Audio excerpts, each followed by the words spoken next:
गीता भगवान की जय।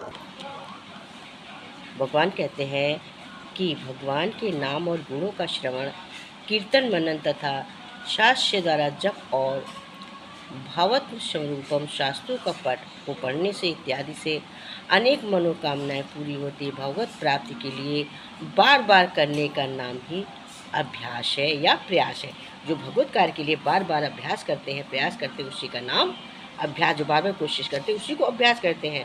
कहते स्वार्थ को त्याग कर तथा परमेश्वर की ही परम आश्रय और परम गति समझकर निष्काम प्रेम भाव से सती शिरोमणि पतिव्रता स्त्री की भांति मन, वाणी और शरीर द्वारा परमेश्वर के ही लिए यज्ञ, दान और तदाप संपूर्ण कर्तव्य कर्मों के करने का नाम ही भगवत अर्थ है। कर्म करने के परायण होना चाहिए।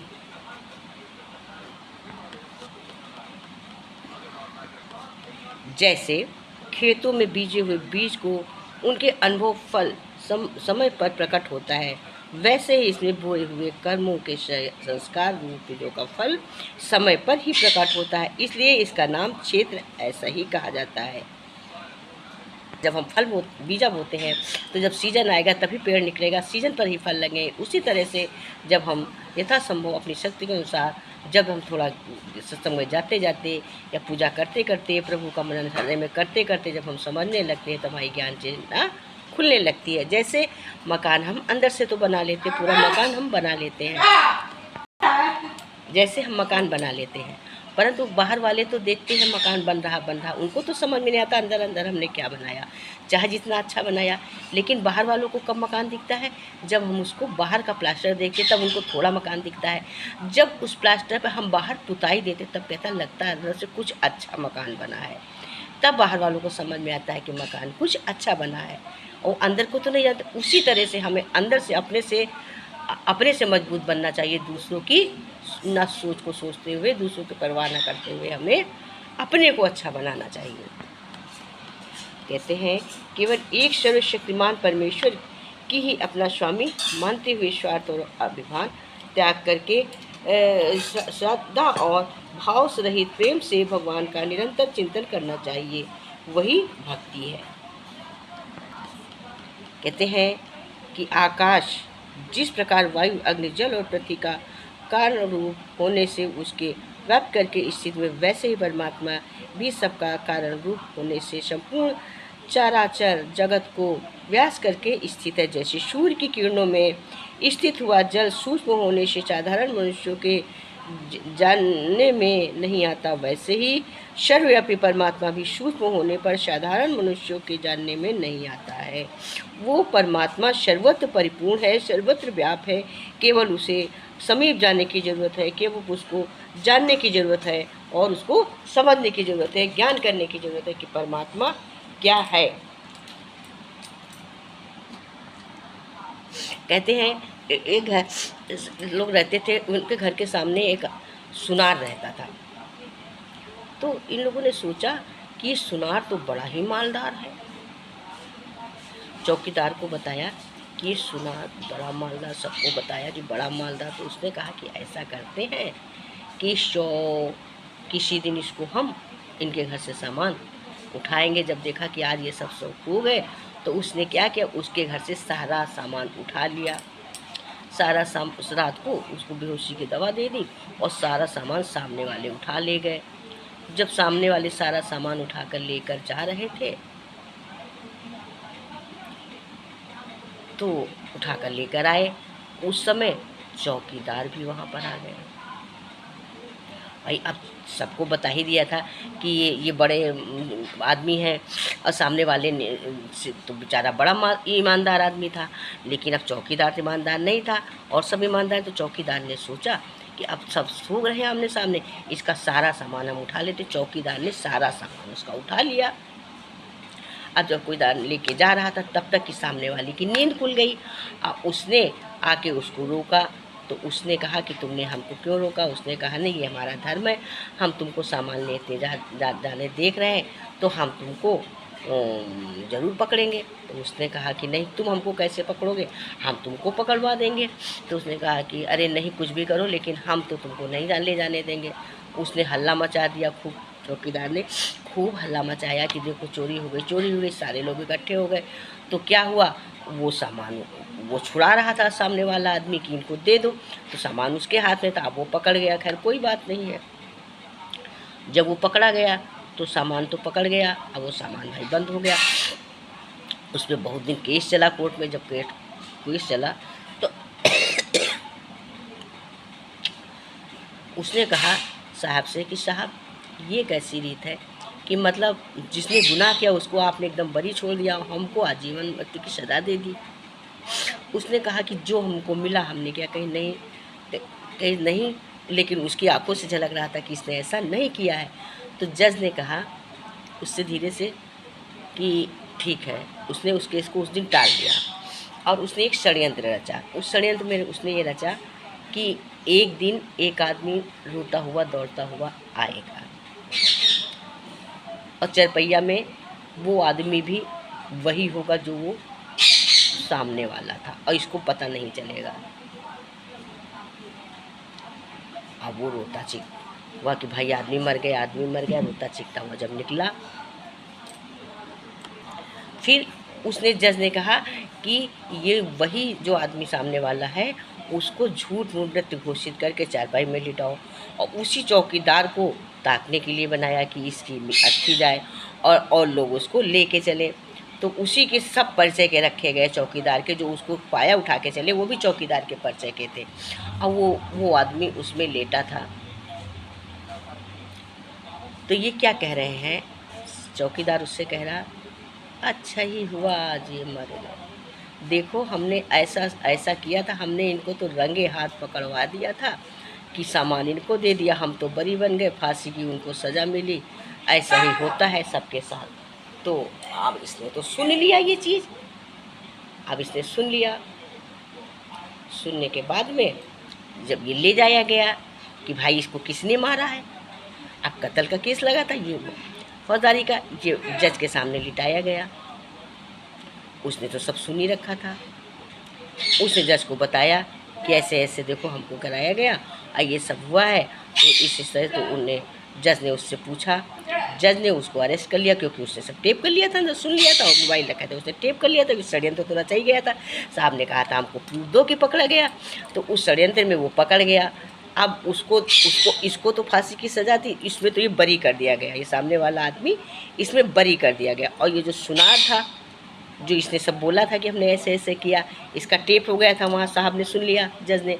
अब इसको सुनार को तो सुनार ये चौकीदार जो था इसको तो सज़ा हो गई फांसी की और वो सामने वाला आदमी बच गया। मगर अभी भी जज को सुकून नहीं हुआ। जज ने सामने वाले आदमी को साइड में ले जाके पूछा कि ये बताओ, आज तो तुम बिल्कुल बरी हो जो तुमने किया है, क्या कभी तुमने कुछ ऐसा किया?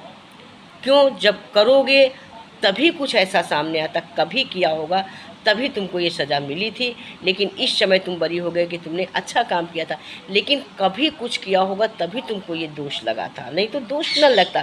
क्योंकि वो जज था, वो गीता सुनता था, गीता का सत्संग करता था, गीता का पाठ करता था, उसको ये नॉलेज थी कि दंड करने वाले को तभी दंड मिलता है जब कोई ऐसे गलत कार्य करता है, ऐसे उसको प्रभु दंड नहीं देते हैं। उसने जब अलग में ले जाके पूछा तो उसने कहा कि बहुत पहले हमने अपनी वाइफ को मार दिया था, क्योंकि वो कोई आदमी से प्यार बोलती थी, बतलाती थी, आता था, माने मारे गुस्सा के उसको मार दिया था। तो साहब ने कहा कि कोई बात नहीं, तुम उस समय नहीं पकड़े गए थे? बोले नहीं, हम बच गए थे क्योंकि कोई जान नहीं पाया था। तो साहब ने कहा जैसे उस दिन की घटना से आज तुम बच गए हो, कोई नहीं जान पाया था, वो तो प्रकट नहीं हुआ था, लेकिन आज तुमने उसको सिद्ध कर दिया है कि हाँ तुमने मारा था। तो प्रभु की आंखों से, प्रभु की नज़रों से कोई बच के नहीं जा सकता है।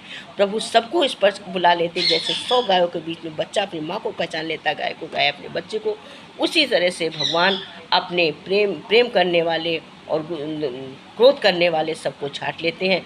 जज बोले कि इनको भी फांसी की सज़ा होगी और तुमको भी, जो तुमने पहले अपनी वाइफ को मारा था उसमें तुम दोषी हो और जो इन्होंने तुमको गलत ठहराया तो ये दोषी है, तो दोनों को सज़ा हुई फांसी की। तो कहते हैं कि देखने वाले को भी दोष है, करने वालों को दोष है, ना बचाने वालों को भी दोष है, तीनों को दोष है।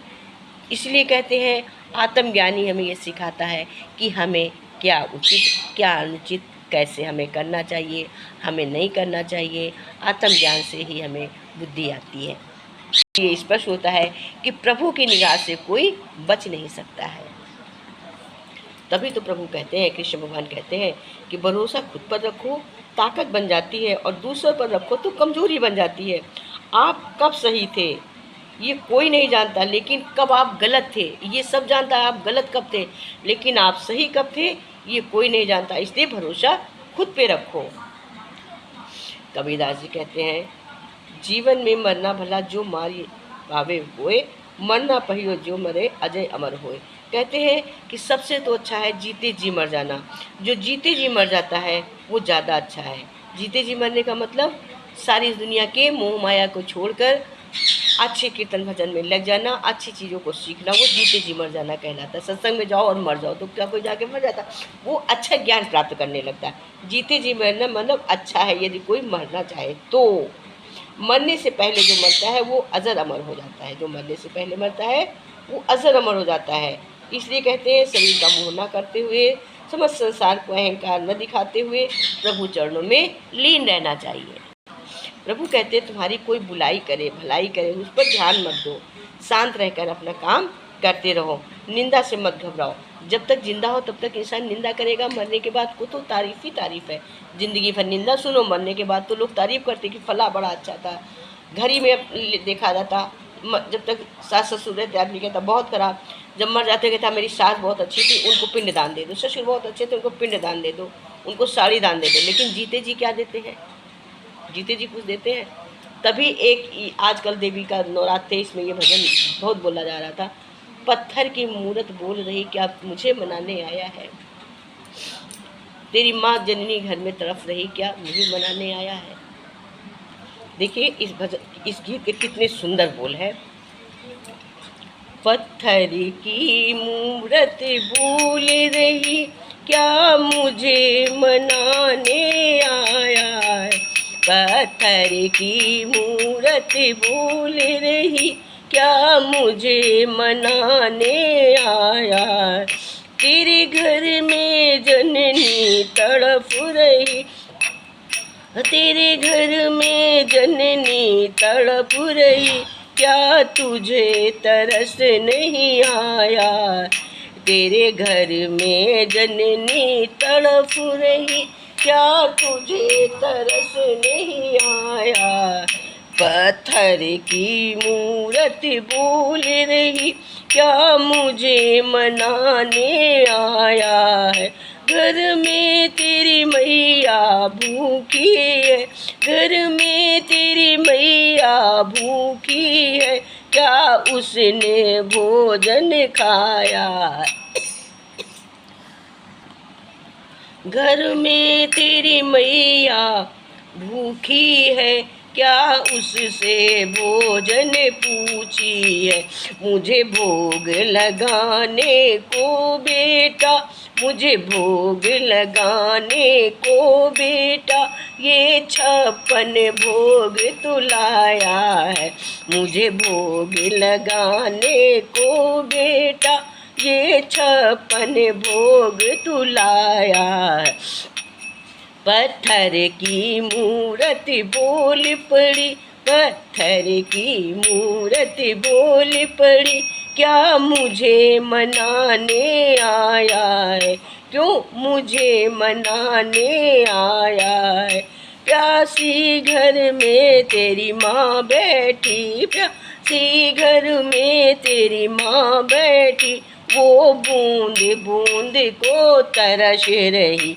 वो बूंद बूंद को तरस रही, प्यासी घर में तेरी माँ बैठी वो बूंद बूंद को तरस रही, मुझे पिलाने को बेटा, अरे मुझे पिलाने को बेटा ये भरे भरे लोटा लाया है, तू मुझे पिलाने को बेटा ये भरे भरे लोटा लाया है, पत्थर की मूरत बोल पड़ी क्यों मुझे मनाने आया है, क्या मुझे मनाने आया है।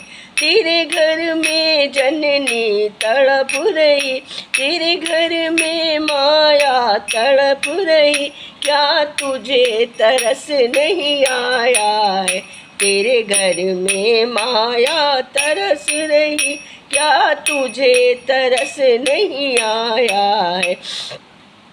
तेरी माँ ने कपड़े फटे हुए, तेरी माँ के कपड़े फटे हुए, एक साड़ी तक नहीं लाया है। तेरी माँ के कपड़े फटे हुए, एक साड़ी तक नहीं लाया है।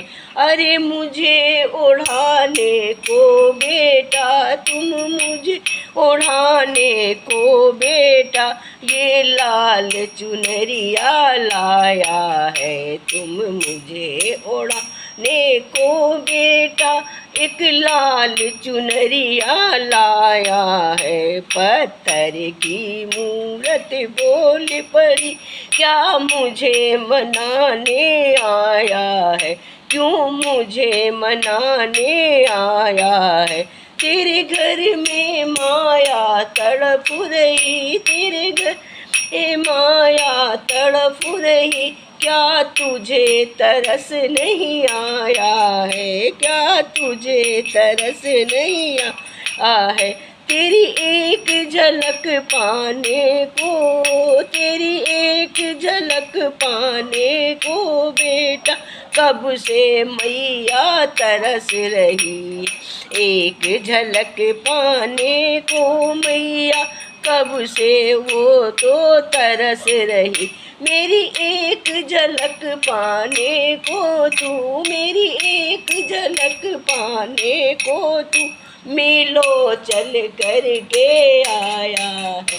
मेरी एक झलक पाने को तू, मिलो चल कर के आया है। पत्थर की मूरत बोल पड़ी, पत्थर की मूरत बोल पड़ी, क्यों मुझे मनाने आया है, क्यों मुझे मनाने आया। तेरे घर में जननी तड़प रही, क्या तुझे तरस नहीं आया है। पत्थर की मूरत बोल पड़ी, क्यों मुझे मनाने आया है। तू अपनी माँ को मना लेना, सीने से उसे लगा लेना। तू अपनी माँ को लगा लेना, तू अपनी माँ को मना लेना, सीने से उसे लगा लेना। तेरे सारे कष्ट मिट जाएंगे, तेरे सारे कष्ट मिट जाएंगे, क्यों मुझे मनाने आया है। कष्ट तेरे मिट जाएंगे, क्यों मुझे मनाने आया है। पत्थर की मूरत बोल रही, क्यों मुझे मनाने आया है। तेरे घर में जननी तड़प रही, क्या तुझे तरस नहीं आया है। सुन लो दुनिया वालों सुन लो, तुम सुन लो अब दुनिया वालों, माता को मना लेना। तुम सुन लो अब दुनिया वालों, माता की सेवा कर लेना। उसमें ही माता बैठी है, उसमें ही दुर्गा बैठी है, उसमें ही महामाया बैठी है, उसमें दुर्गा बैठी है, उसमें ही काली बैठी है। पत्थर की मूरत बोल पड़ी, क्यों मुझे मनाने आया है। पत्थर की अड़ी क्यों मुझे मनाने आया है। तेरे घर में जननी तड़प रही, तेरे घर में माया तड़प रही, क्या तुझे तरस नहीं आया है, क्या तुझे तरस नहीं आया है। पत्थर की मूरत बोल रही क्यों मुझे मनाने आया है, क्यों मुझे मनाने आया है। देखिए इस भजन के कितने सुंदर बोल हैं कि पत्थर की मूरत कह रही है कि हमको मनाने क्यों आए हो, तुम्हारे घर में जननी तड़फ रही है, माँ तड़फ रही, परेशान है, तुम उसको न पूज के तुम पत्थर की पूजा करते हो जो भगवान इंसान ने काट के बनाया है। तुम्हारे घर में माँ भूखी रहती है, उसको खाना नहीं पूछते हो, उसको रोटी नहीं देते हो पेट भर, उससे खाने की खुराक नहीं देते हो, और हमारे पास भर भर दोने ला के भोग लगाते हो। सोचते हो 56 भोग लगाएं, कितनी ज़्यादा से ज़्यादा भोग लगाएं। कोई 21 का चढ़ाता, कोई 51 का, जिसके पास पैसा है वो लाखों रुपए खर्चा करता है जाके। तो कहते तुम इतना खर्चा करते हो लेकिन माँ को रोटी नहीं देते हो, तुम जाके अपनी माँ को रोटी दो, समझ लो हमारा भोग लगा दिया है। तुम माँ के कपड़े नहीं लाते हो, हमको चुनरी उड़ाते हो, हर छमाही चुनरियाँ नहीं लाते हो। ऐसा नहीं करो, पहले मन की पूजा, घर की पूजा ही पूजा है। माँ झलक देखने को परेशान रहती कि बेटा कब आएगा, बहू कब आएगी, देखेंगे। और तुम बेटा बहू हमारे दर्शन करने मीलों चल के आते हो, लेकिन घर में जो आपस में बैठे हो तो एक दूसरे से नहीं बोलते हो, नहीं जानते हो, नहीं पहचानते हो, और इतनी इतनी दूर परिक्रमा करके आ जाते हो, पर अपने घर में नहीं पहचानते हो। घर में पहचानो, और जिस दिन तुम घर में पहचान जाओगे उस दिन हम तुम्हारे घर में ही प्रकट हो जाएंगे। जिस तुम घर में अपने माँ बहन को पहचानने लगोगे, भाई बहन एक दूसरे को, उस दिन मैं तुम्हारे घर में प्रकट हो जाऊंगी। कहते दुनिया वाले सुन लो, उसमें ही महामाया आ जाएंगी। दुनिया वाले सुनो, जो तुम मन से पूजा करोगे, मन से सब घर वालों को प्रेम से करोगे, जो जो जीते जाते इंसान में माँ बैठी है, माता रानी विराजमान है, तो तुम्हारे घर में ही प्रकट हो जाएंगे। कोई ज़रूरत नहीं है कि तुम मीलों चल के हमारे दर्शन करने आओ, मीलों चढ़ के हमको दोना चढ़ाओ, तुम्हारे पैर में छाले पड़ जाए, तुम भूखे प्यासे रहो, तुम सालों पैसे जोड़ो आने के लिए मेरे पास आके दान पुण्य करते हो, ये तुम्हारा दान पुण्य नहीं है। तभी तो भगवान कहते हैं अगर किसी को पूजा करनी है तो इतना याद रखो कि घर में बड़े बुजुर्ग हैं तो समझ लो घर में मंदिर है, उनको भगवान समझ के उनसे बात करो, उनका काम करो, समझ लो मंदिर में तुम पूजा कर रहे हो, सत्संग कर रहे हो, पहले उनको देखो। बड़ा सुंदर सा दृष्टांत है। श्री कृष्ण भगवान भोजन करने के लिए बैठे ही थे कि एक दो कोर मुंह में लेते ही अचानक उठ खड़े हुए, बड़ी व्याग्रता से द्वार की तरफ भागे, फिर लौट आए, उदास और भोजन करने लगे। रुक्मणी जी ने पूछा, प्रभु थाली छोड़कर इतनी तेजी से क्यों गए और इतनी उदासी लेकर क्यों लौट आए? श्री कृष्ण ने कहा, मेरा एक प्यारा राजधानी से गुजर रहा है, फकीर है, एक तारे पर मेरे नाम की धुन बजाते हुए मस्ती में झूमते चला आ रहा है। लोग उसे पागल समझकर उसकी खिल्ली उड़ा रहे हैं, उस पर पत्थर फेंक रहे हैं, वो कि मेरा ही गुणगान किए जा रहा है, उसके लिए मैं खून टपक रहा है मेरे मुँह, वो असहाय है इसलिए दौड़ना पड़ा, तो फिर लौट क्यों आए? श्री कृष्ण बोले, मैं द्वार तक पहुंचा ही था कि उसने एक तारा नीचे फेंक दिया और पत्थर हाथ में उठा लिया। अब वो खुद ही उत्तर देने को तत्पर हो गया है, उसे अब मेरी ज़रूरत नहीं है, जरा रुको और विश्वास करके वो बोलने लगा, विश्वास करो कि जिस तरह से प्रभु ने उसको उसके लिए दौड़े और खुद उसने उस उत्तर उठा लिया, तो विश्वास किया ईश्वर पे, और भगवान ने उसको इतनी शक्ति की कि तुमको पागल कह रहे हैं, तुम एक तारा को फेंको और खुद बचने की कोशिश करो, अपने हाथ से प्रयास करो। उसको हिम्मत दी, ताकत दी, बुद्धि दी। प्रभु को विश्वास में खोते हुए खो के उसने पत्थर को उठा लिया और पत्थर चलाने लगा, और इससे वो बच गया।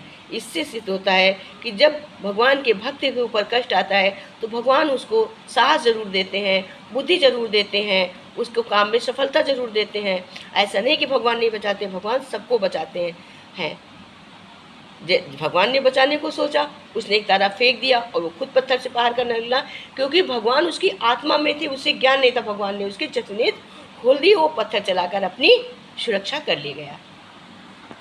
भगवान कहते हैं हम सबको बचाते हैं, सबके साथ हैं, परंतु कर्मों का फल तो सबको मिलता है, कर्मों की सजा सबको भोगनी पड़ती है, कर्मों से कोई बच नहीं सकता है। ये हमें आत्मज्ञानी सिखाता है कि हम किन कर्मों को करके पाप भोगने से बच सकते हैं।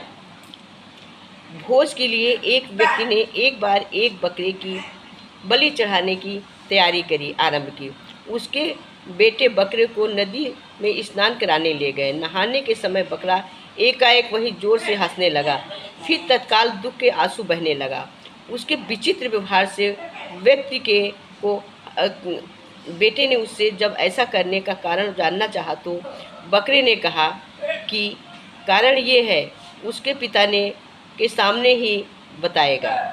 व्यक्ति के सामने बकरे ने ये बताया कि उसने भी एक बार एक बकरे की बलि चढ़ाई थी, जिसकी सज़ा वो आज तक पा रहा है। कह रहे उसने अपने पापा के सामने बताया, पिता के सामने, कि तुमने एक बार बकरे की चढ़ाई थी, इसलिए अब इस जन्म में हम फिर बकरे की बलि पा रहे हैं। तुमने चढ़ाई थी तो वो लड़का अपने बकरा नहीं, वो लड़का अपने पिता के सामने गया तो उससे बोला कि आपने बकरे की बलि चढ़ाई थी तो इसलिए हम भी चढ़ा रहे हैं, ये कर्मों का फल है। तब ये 499 जन्मों तक उसका गला काटा जा चुका है। और जब उसके गले काटने की अंतिम बारी आई, इस बार उस एक बुरे कर्म का अंतिम खंड भुगतना था, इसलिए वो प्रसन्न होकर हंस रहा था, किंतु वो दुखी होकर इसलिए रोया था कि अगली बार तुम्हारे भी सिर 500 बार काटे जाएंगे। इसलिए रोया था कि मेरे तो इतने बार काटे चुके हैं, एक ही बार कटना है। अब तुम बलि चढ़वा रहे हो, तुम्हारे भी अगले 500 बार तुम काटे जाओगे। मेरा तो आखिरी बार, हम तो काट दे। बकरे ने कहा हमारा तो आखिरी बार, अपने पिता के सामने ले चलो, हम बता दें। लड़का अपने पापा के सामने ले गया, उसने बताया कि तुमने 500 गले काटे थे और अब हमारा गला कट रहा, हमारा पूरा, अब तुम्हारा 500 कटेगा। व्यक्ति ने उसकी बात को गंभीरता से ले लिया और उसकी बलि की योजना स्थगित कर दी। अपने बेटे से उसे पूर्ण संरक्षण की आज्ञा दी, किंतु बकरे ने व्यक्ति से कहा कि ऐसा संभव नहीं है, क्योंकि कोई भी संरक्षण उसके कर्मों के पाप को नष्ट नहीं कर सकते। क्यों कोई भी प्राणी अपने कर्मों से मुक्त नहीं हो सकता है। जब बेटे उस बकरे को लेकर अपने यथोचित स्थान पर पहुंचने जा रहे थे, तभी रास्ते में किनारे एक पेड़ के शाखा पर नर्म पत्ते को देख जो ही बकरे ने अपना सिर ऊपर उठाया, तभी एक वज्रपात हुआ और पेड़ के ऊपर पहाड़ी पर स्थित से बड़े चट्टान के कई टुकड़े छिटके एक बकरे के सर पर गिर गया और बकरा का अंत हो गया। तो कहते हैं कि भगवान की नज़रों से कोई बचता नहीं है। इन्होंने छोड़ दिया कि अब हमारे भी 499 काटे जाएं, ना काटे जाएं, बकरे को छोड़ दो, लेकिन बकरे का तो अंत था, पहाड़ी गिर गया। कहते हैं जब जिसका समय आ जाता उसको जाना है और जैसे जाना वैसे ही जाता है। इसलिए किसी के पीछे नहीं सोचते, कर्मों का फल तो सजा तो मिलनी है, जैसा किया है हमने वैसा तो हम भोगेंगे ही। उससे हमें विचलित नहीं होना चाहिए, परेशान नहीं होना चाहिए। जो होता है वो अच्छे के लिए होता है। शिष्य ने गुरु से कहा, गुरुदेव, एक व्यक्ति ने आश्रम में एक गाय दान की है। गुरु ने कहा, चलो बहुत अच्छा है, दूध पीने को मिलेगा। एक सप्ताह के बाद शिष्य फिर खोल ले गया। गुरु जी से गाय